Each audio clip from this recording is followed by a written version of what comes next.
Gervonta Tank Davis has tanked his boxing career. Now, first off, a lot of people will say I'm hating with that statement, but you gotta look at it from an objective point of view. Yes, he done some things in boxing, but if you look after that Ryan Garcia fight, what Ryan Garcia did and then what Tank Davis did, it's on two completely different levels. Now, two things. Tank Davis, I think after the Ryan fight, had legal issues, and so that's why he took the year off and he couldn't train the way he wanted to. Then secondly, he comes back and fight Frank Martin, but after the Frank Martin fight, I don't think he had anything holding him back for that. And we wait a year to see him fight Roach. He picks up off the ground Roach for 130. Instead of, there's like 3 other champions in his division. Instead of fighting any of those dudes, he goes and fights Lamont Roach from 130. And then we're going to talk about that fight. But in his division, you have, at the time, I think it was Denise Baranchek.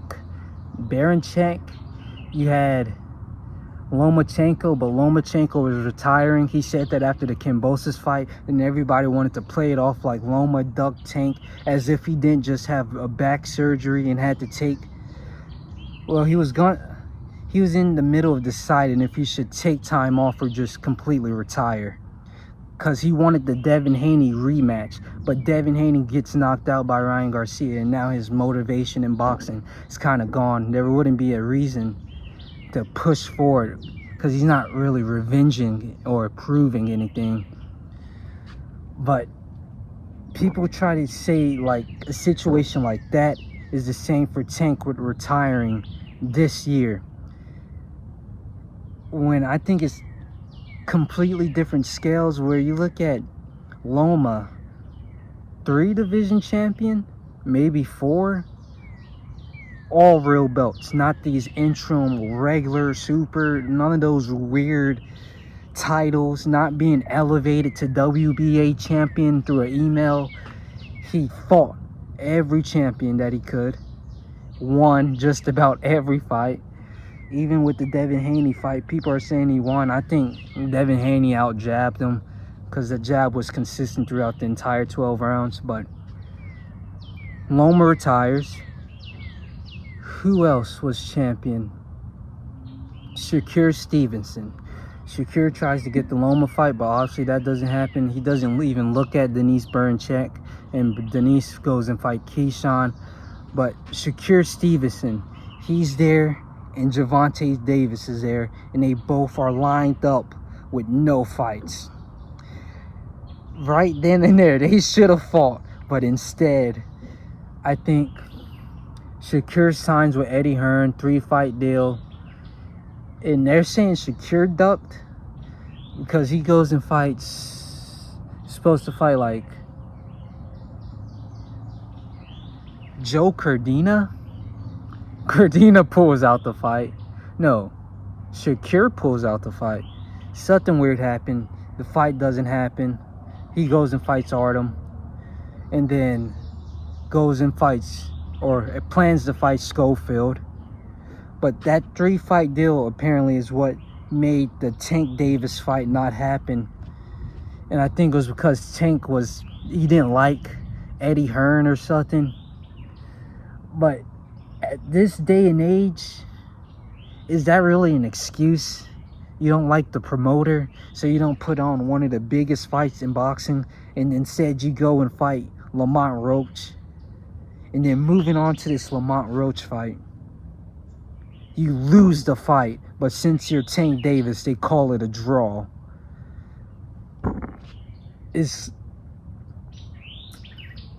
It just looks like a failure at 135. I'm sorry.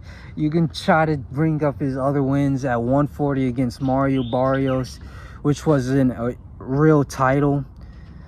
It was like some interim or right. It was a weird title. He goes and knocks out Barrios, and everybody's saying, "Look at him! He's at 140. He's at 140. He's the biggest fight at 140." But he never returns to 140 because it took him 11 rounds to win that fight. If you look at the fight, you can say, well, if you look at the fight, he's losing it until the 9th, 10th, and 11th round when he knocks him out, knocks him down. I guess technically you can't really say, oh, if that fight went 12 rounds, he would have lost, but he never returns back to 140 for a reason. And it's probably because he was losing that fight until he got the knockout, right? And that tends to be him in every fight. But he had so many missed opportunities in his career. You had Devin Haney, Teofimo Lopez. You did fight Ryan Garcia at 135 when he was at 140, but those missed opportunities, it kind of, he becomes like a what if story, you know? Like, what if he did fight that one dude? What if he did? And we just have to assume that fighting a Lamont Roach and Mario Barrios, he would have beat Devin Haney, he would have beat Shakur Stevenson, he would have beat Teofimo Lopez, but he never actually tried. And then I think recently it's looking like this is his last year of boxing, because he had like some sort of deal with Al Heyman to, like, when he's out, then when Al Heyman leaves, then Gervonta Tank Davis is done. But Al Heyman passes, and now this is his last year of boxing. He goes to fight Lamont, gets a draw, and has to do a rematch now. But after this rematch, it's looking like he wants to go and fight Jake Paul for some reason.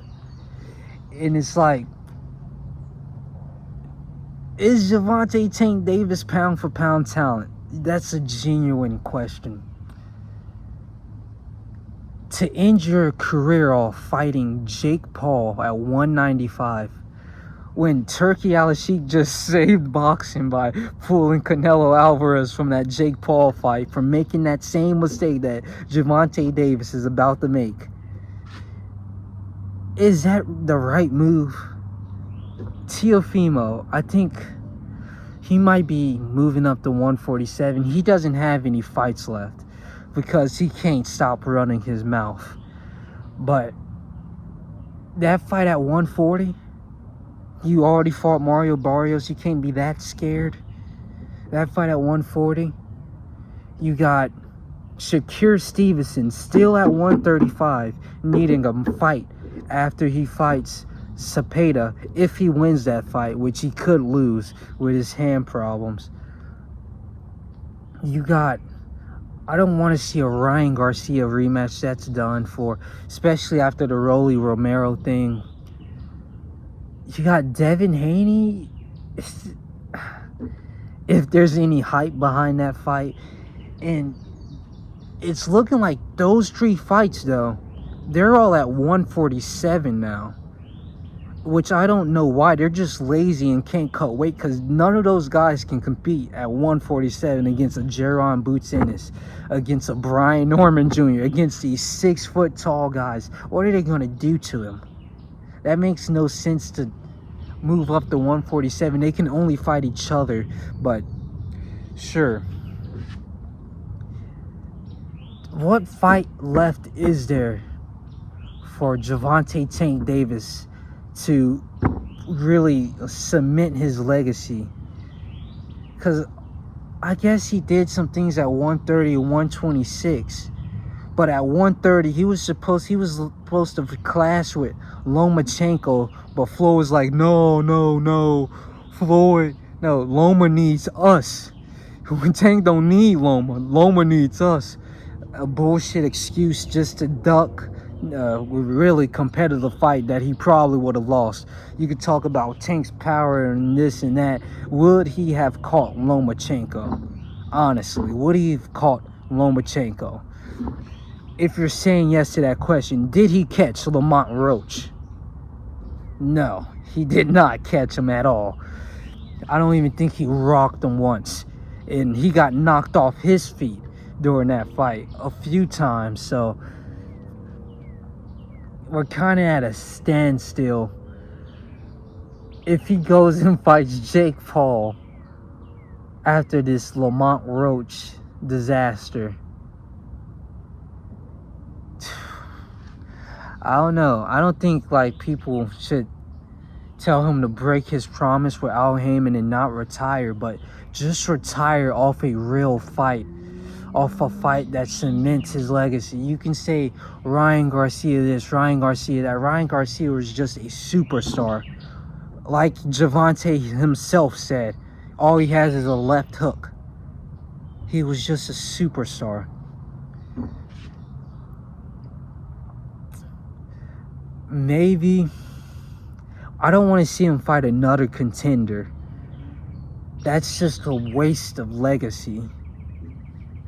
And then the only real champion there for him to fight, because now Keyshawn Davis is stripped for his title, is Shakur Stevenson and William Zepeda, depending how that fight works out, which is a perfect fight to end your career off of. But who knows? Tank Davis has tanked his career. I mean, he made a lot of money doing it, so who cares?